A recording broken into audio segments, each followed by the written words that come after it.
On the world news tonight from Baba Bagide Imo Television, the headlines. Nigeria ready to play role in G20, says Tinubu. Nigeria grapples with 10.5 million out-of-school children, vows to prioritize literacy. Speed up work on refineries rehabilitation, fuel marketers urges Tinubu. Earthquake, Tinubu sent condolences to King of Morocco. Apapa Lamidi factions opens up, reveals reason why Peter Obi lost presidential tribunal case. And on sport, tonight's Morocco-Liberia game cancelled following earthquake in Morocco. Now, the news shortly. Bola Tinubu, the president of Nigeria, has expressed Nigeria's readiness to play a major role within the G20 and contribute by shaping a more equitable world. This is contained in a statement by Chief Ajuri Ngelale, Special Advisor to the President on Media and Publicity, on Saturday in Abuja. Addressing world leaders at the 18th G20 Leaders Summit in New Delhi, India, Tinubu called for global unity and cooperation in tackling present issues, fostering inclusiveness and establishing a fairer world order. He acknowledged the vital role of the G20 in shaping a rules-based world order that promotes shared prosperity and security. The president also emphasized most of today's pressing issues are international in character and cannot be addressed without multilateral cooperation. Therefore, stronger collaboration, cooperation, and partnership among diverse regions are the pathways to a peaceful, prosperous, and sustainable future for our world. This is why the role and contributions of the G20 in shaping a new world order that is fair and rules-based cannot be overemphasized. A world that lives as a one family but is divided by staggering income inequalities and uneven access to basic social goods by the vast majority of our people cannot result in a peaceful and secure world where shared prosperity is achieved. I hasten to add that such rules and global governance structures of our collective dreams must be collectively designed, collectively owned, and collectively managed. According to the President, this is consistent with a true spirit of one family, mutual respect, sustainable development. Tinubu said Nigeria is poised, able, and willing to be a major player in this family of the G20 and in shaping a new world without whom the family will remain incomplete. The Nigerian leader congratulated India for hosting the historic summit and for successfully landing on the moon under the visionary leadership of Prime Minister Narendra Modi. He described the achievement as an inspiration to all developing countries of the global south. On the issue of African Union AU inclusion in the G20, Tinubu welcomed the decision, saying it opens opportunities for future partnerships of the group in a manner that reflects the relative balance of power and inclusiveness of humanity as one family. Reflecting on the theme of the summit, One Earth, One Family, One Future, Tinubu stressed the interconnectedness of global affairs and the need for collaborative effort. He underscored the importance of tackling challenges related to technology, energy transition, and access to credit, as well as the growing socio-economic divide between those who have and those who do not. The President urged greater solidarity among nations, tasking advanced economies to support disadvantaged regions in the global south and to promote climate justice. Moving on to the next story, the Minister of Education, Professor Tahir Mamman, has affirmed President Bola Ahmed Tinubu's administration unwavering commitment to addressing the pressing issue of out-of-school children in Nigeria, emphasizing the President's determination to eradicate illiteracy nationwide. Professor Mamman made these remarks in Abuja during an event commemorating International Literacy Day, themed Promoting Literacy for a World in Transition, Building the Foundation of Sustainable and Peaceful Societies. Highlighting the gravity of the problem, he disclosed that the challenge of adult illiteracy and the staggering number of out-of-school children rank among the top 8 priorities discussed and resolved upon during the latest executive meeting. Describing the problem of out-of-school children as a disease that must be eradicated, Professor Mamman stated, "We have received directives from Mr. President and we are personally committed to addressing this issue. In the coming weeks, we will engage the public to discuss the strategies and platforms that will help us overcome this challenge. We are determined to overcome any obstacles in our path to achieve this goal.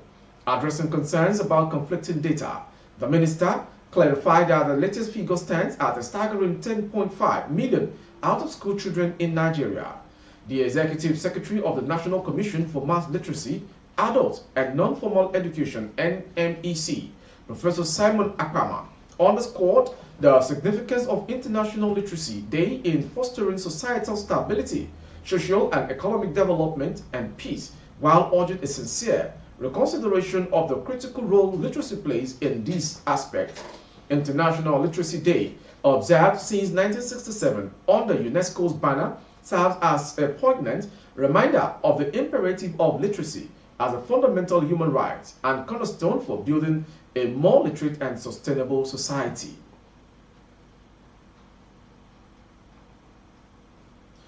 The Independent Marketers Branch of the National Union of Petroleum Marketers and Natural Gas Workers has appealed to President Bola Tinubu and the management of Nigeria National Petroleum Company Limited to expedite action on the turnaround of the nation's refineries.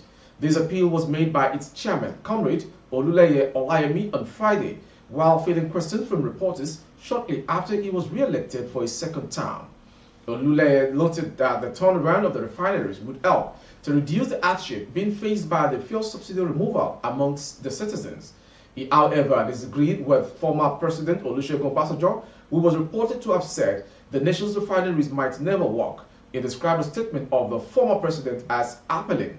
He said although there might be corruption in the system or process involved, with political will and sincerity, the government could see the turnaround of the refineries.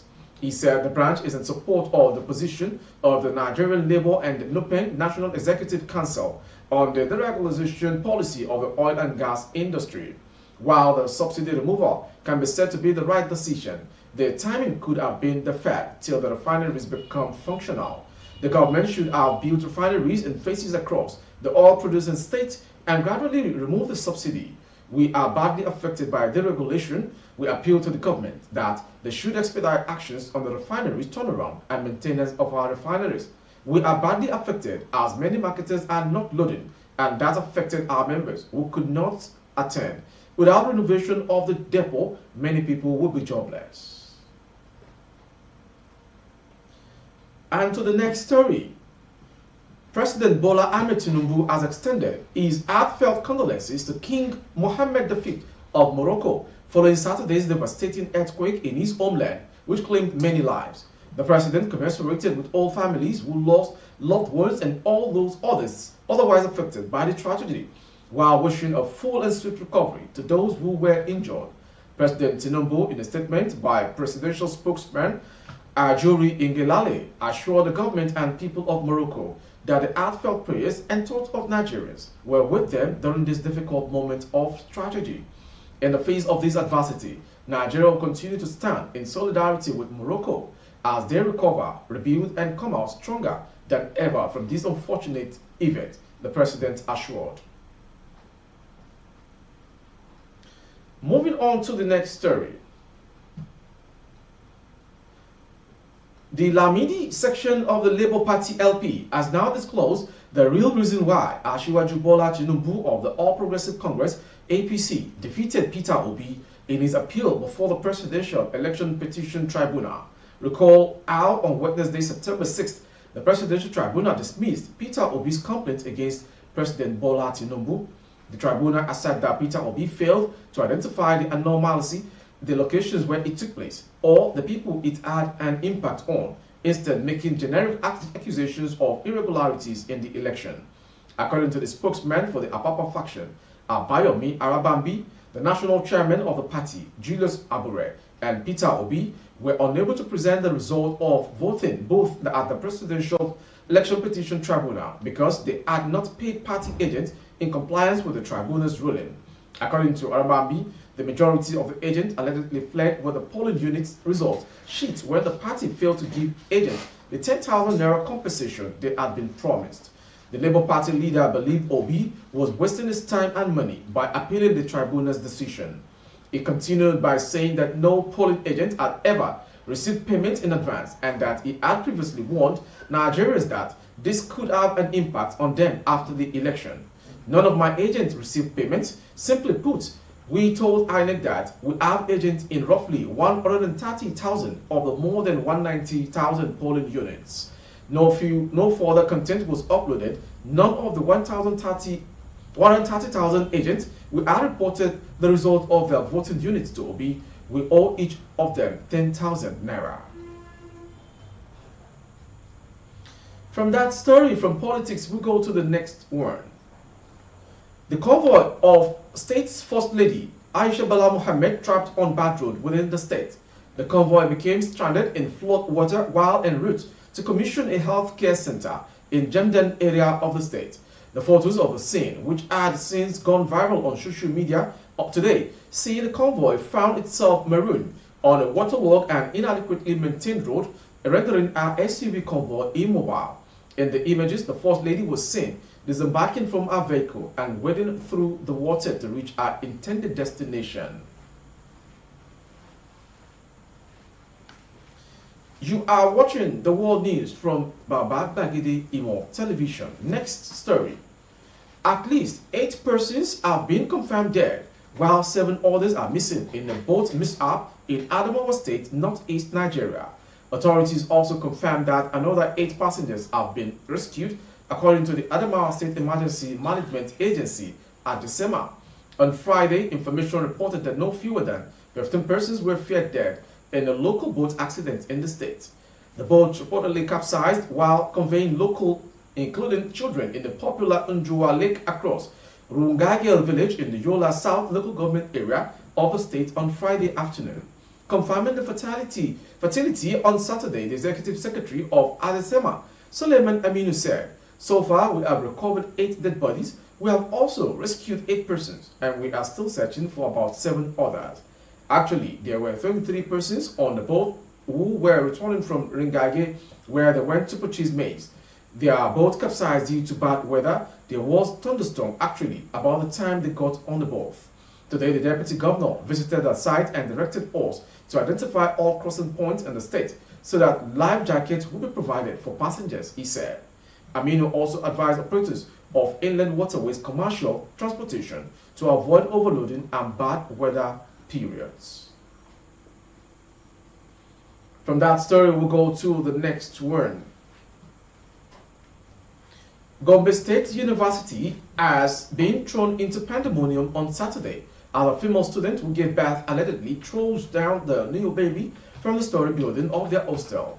A security man in the school who spoke to Daylight reporters on condition of anonymity revealed that the incident occurred today. According to him, the baby died instantly after being thrown by the culprit. It was alleged that the baby was born out of wedlock, hence the mother decided to kill him by throwing it down from the window. The security man, however, said the lifeless body of the baby was evacuated, while the school authorities have commenced investigation to fish out the culprits. From that last story, we'll go to the foreign story. Brigadier General Beatrice Cloutier Oligwe Ongwama, the president of Gabon's junta known as the Committee for the Transition and Restoration of Institutions, met with financial officials of the government on Friday to discuss ways to revive the country's economy. The meeting was held in the wake of the recent ousting of President Ali Bongo. Bongo was accused of corruption and mismanagement, and the junta has promised to improve the country's economy and governance. At the meeting, the government officials briefed the junta on the country's financial situation. They said that the economy was in a difficult state, but that there are some positive signs. The country under Ali Bongo had secured a $500 million debt for nature swap deal with Bank of America and the Nature Conservancy. The deal saw Gabon issues a $500 million blue bond to fund a debt conversion, which unlocked more than $160 million of funding for ocean conservation projects in the country. Bloom information said Gabon bought back $500 million worth of $3 dominated bonds for $436 million, and those bonds equivalent to about 4% of Gabon's debt were exchanged for a new longer-term $500 million loan that was funded in turn by an equivalent amount of new so-called blue burns. The country's officials also said that they are working on a plan to improve the country's investment climate. They believe that this is essential to attracting foreign investment and stimulating economic growth. They also agreed to make input in the preparation of the 2024 finance law. The junta said that it is committed to reviving the economy and improving the lives of the Gabonese people. They promised to focus on investment, job creation, and transparency. Lastly, on sports. Following the earthquake that struck some areas in Morocco, the Royal Moroccan Football Federation announced it is postponing the Moroccan national football team's match scheduled to take place today, September 9, 2023, between the match of the Moroccans and Liberia in the final round of qualifiers for the finals of the Africa Cup of Nations, Côte d'Ivoire 2024. The game is postponed until a later time in agreement with the Confederation of African Football. After this great tragedy, the national football family extends its deepest condolences to the families of the victims and wishes a speedy recovery to all those injured. With the sports story, we've come to the end of today's World News from BGI TV. Before we go, some headlines. Nigeria ready to play a vital role in G20, says Tinubu. Nigeria grapples with 10.5 million out-of-school children, vows to prioritize literacy. Speed up work on refineries rehabilitation, fuel marketers urge Tinubu. Earthquake, Tinubu sends condolences to King of Morocco.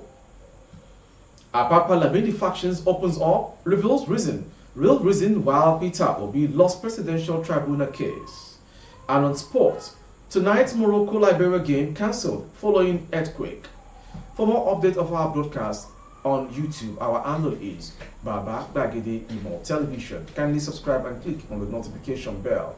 Select option all to access all of our broadcasts. On Facebook, Bagede Imo with Alawiye Adebayo. Please like and follow the page. For other placement of your goods and services, coverage of events and functions, please dial the phone number streaming on your screen. Thank you for watching and have a wonderful night. I am Morire Rebila Lawa.